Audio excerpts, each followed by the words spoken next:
On the 2-year anniversary of his MLB debut, Wander Franco was benched by the Rays for being a bad teammate, and they said that he needs to get better at controlling his anger, so we'll talk about that later on. One of my favorite ejections of the entire year happened in the Nationals game. The dude got down on the ground. I love Davey Martinez and his passion. And then Gary Sanchez, of all people, he might have saved the Padres season. We'll talk about that later on. All of that in today's MLB Recap, a series in which we recap every single game almost every single day. And also a super quick reminder, I have an editor, Cam23. He's coming out with a video later today, so make sure you guys support Cam because I would not be able to make these recaps without him. All right, first and foremost, I want to talk about a former Yankee before we talk about the actual Yankees game because, man, that was a mess. El Kraken, Mr. Gary Sanchez, that 3-run tank was his 7th home run and 70 at-bats for the Padres, and San Diego, they got even more support later in the 3rd on another 3-run bomb. This was off the bat of Manny Machado. He has 9 home runs and a 102 OPS plus. So honestly, for Manny standards, he's having a terrible season in my opinion. He has 12 double plays, which is worse than baseball this year. He's got to lift the ball a little bit more. Ha-Seong Kim, he popped off, and the Padres, they ended up with 10 runs on the day after Cronenworth and Cruz, they teamed up. Nelson, he turns 43 on July 1st, so he's still finding ways to contribute even at 43 years old. Okay, now we got to talk about something wild because Blake Snell, after his first start with Gary Sanchez a few weeks ago, he said that he was impressed with Gary Sanchez, and it seemed like that trend continued because he struck out 11 hitters over 6 innings. He allowed just 3 hits on no walks. Over his last 31 innings, all of those 31 innings have been caught by Gary Sanchez. Blake Snell has 50 strikeouts and just 1 earned run over his last 31 frames. Snell now has a 3.32 ERA and an almost 12 strikeouts per 9 over his last 209 innings dating back to last year. But with the Kraken, Gary Sanchez calling games and blocking baseballs behind the dish, it seems like Blake Snell and him have a really good connection, and they beat the Giants. They stopped their winning streak. All right, here we go. The Yankees and the Mariners. Domingo Germán has allowed, I mean, this almost seems impossible to say out loud, 15 runs over his last 5 innings of work. 15 runs. Teoscar Hernandez and Eugenio Suarez drove in the first 3 of the game, 2 of them on a double from Suarez. Colton Wong, who might be the worst hitter in baseball this year, I mean, it's nice to see him go yard because, again, he's been awful. Ty France, he belted one, and then so did these guys. Teoscar, he's still striking out with the best of them. He strikes out what seems like 2 or 3 times every single game, but at least he's got elite pop. That's his 13th home run. And then there's Big Dumper. I did not come up with that nickname, by the way. Cal Raleigh now has 37 home runs and an almost 120 OPS plus over his last 182 games. He is a huge offensive threat as a catcher. Now, on the flip side, on the pitching side of things, rookie Brian Wu, he was dominant, like no-hit dominant. He got through 5 innings against the Yankees in the Bronx, not allowing a single base hit. He completely emptied the tank, and obviously he ran out of gas because he allowed 2 hits in the 6th inning. He was taken out, but still a dominant performance nonetheless. Now, apparently there is a Shohei 2.0 in the making, and his name is IKF, Isaiah Kiner-Falefa. He came in, he struck out 1 in the 9th inning. He didn't allow any to score, and then he hit a 2-run home run in the bottom of the 9th. He's pitched 3 innings this year. He's only allowed 1 run and 3 base hits. I mean, again, this could be Ohtani 2.0. Obviously, I'm lying. So if we're going to talk about the Yankees, let's talk about another AL East team, the Rays. Now, before this one was even played, we had some drama. On the 2-year anniversary of his debut, Wander Franco was benched, and Kevin Cash, he did not hold back. He was saying that Wander Franco needs to be a better teammate, and he has to get better at managing his frustrations, and I could not agree more. The best way to put Wander Franco in his place is to ship him to Cleveland in a trade for Ahmed Rosario. That would really get his mind right, and honestly, I think that would be a win-win for both sides. Now, going to the game itself, the Rays found themselves up early, and they were looking for more as Yandy Diaz, he smoked one to center, but Drew Waters, he snagged that baseball. Where Kansas City, they actually got a few of those runs back that they allowed earlier, and they did it off the Cy Young frontrunner, Shane McClanahan. Rookie Michael Garcia, he drove 1 in, and then same for MJ Melendez. Then some bad news struck for Tampa Bay. Shane McClanahan, he had to leave with the trainer. Fortunately, it's not anything arm-related. Hope that he's going to be okay. It was a middle back injury. The Tampa Bay bullpen, they shoved. They only allowed 1 hit over the next 3 innings when Drew Waters, he came up huge again,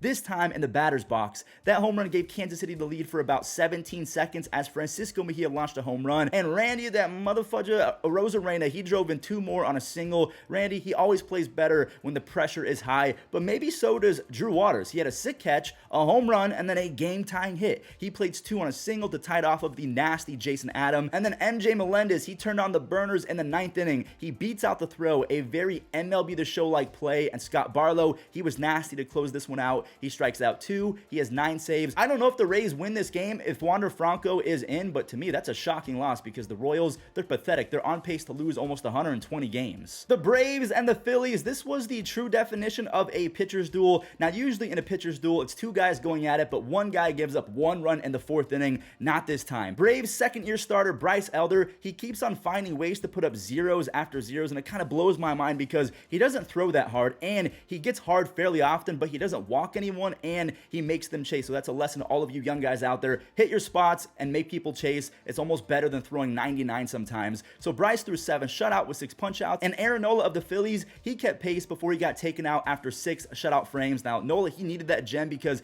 he allowed 4 or more runs in 3 of his last 4 starts. Now, we're going to skip to the 10th when all hell broke loose. Michael Harris, he singled in the game's very first run, and who could have predicted this? Kyle Schwarber, he dropped it in left field. He's accrued a negative 25 outs above average since the beginning of last year. He is one of the worst defensive outfielders in Major League Baseball history. Ozuna, he socked a 2-run home run for his 14th. The Braves, they improved to 8-0 over their last 8 games. Now, before we move on, I do want to show this throw from Ronald Acuña Jr. It was one of the best non-outs in MLB history. He threw that baseball, I can't believe I'm saying this, 104.1 miles an hour on a line. Ronald honestly might have the best outfield arm I've seen since Vladimir Guerrero Sr., and that's saying something. Here we go, the Marlins and the Pirates. We do have some breaking news around the Pirates, but we'll talk about that after this game because it kind of correlates to the losing streak of the Pirates. The Braves will be up 7 games if the Pirates can end their losing streak. I forgot how many games. Oh, they're on a 9-game losing streak. Mitch Keller, he wanted this win bad. He and Braxton Garrett both went 7 innings, and they each allowed just 1 run, and there's an unearned run for Braxton Garrett. Carlos Santana, he scored on a throwing error, giving Pittsburgh the lead, but again,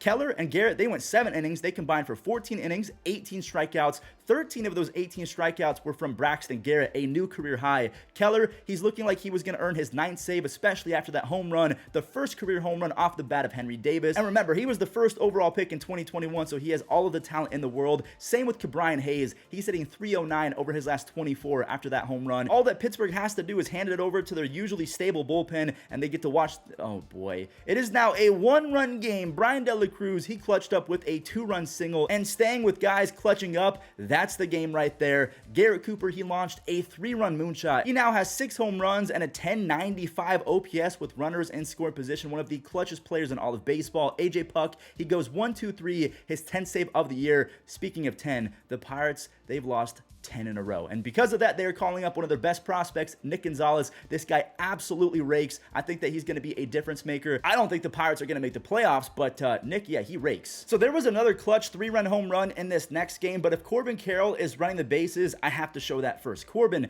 he scored from first on a single to center field. Yeah, the center fielder, he did bobble it, but Corbin is one of like 4 guys who could score or even at the very least attempt scoring on that play. And before we show the 3-run blast, I do have to show this ejection from Davey Martinez. This guy has so much passion, and honestly, it was just a lot of fun to see him basically dolphin dive on home plate and show the umpire his own zone and how crappy it's been. Davey Martinez, he's a lot of fun to watch, even as a manager. There's the 3-run blast I was talking about. I'm so happy it was Ketel Marte. Ketel Marte is hitting .342 with 12 home runs and an insane .491 on base percentage over his last 11 games. So over his last 11 games, he's getting on base pretty much every other at bat. Tommy Henry, he had 1 earned run, 5 strikeouts over 6 2/3. Scott McGuff, he's been McTough to hit. He converted his 5th save of the year. The Diamondbacks, they're now 16 games over 500. Here we go, the Red Sox and the Twins. Carlos Correa, he hit a baseball 418 feet, which is very, very far. But like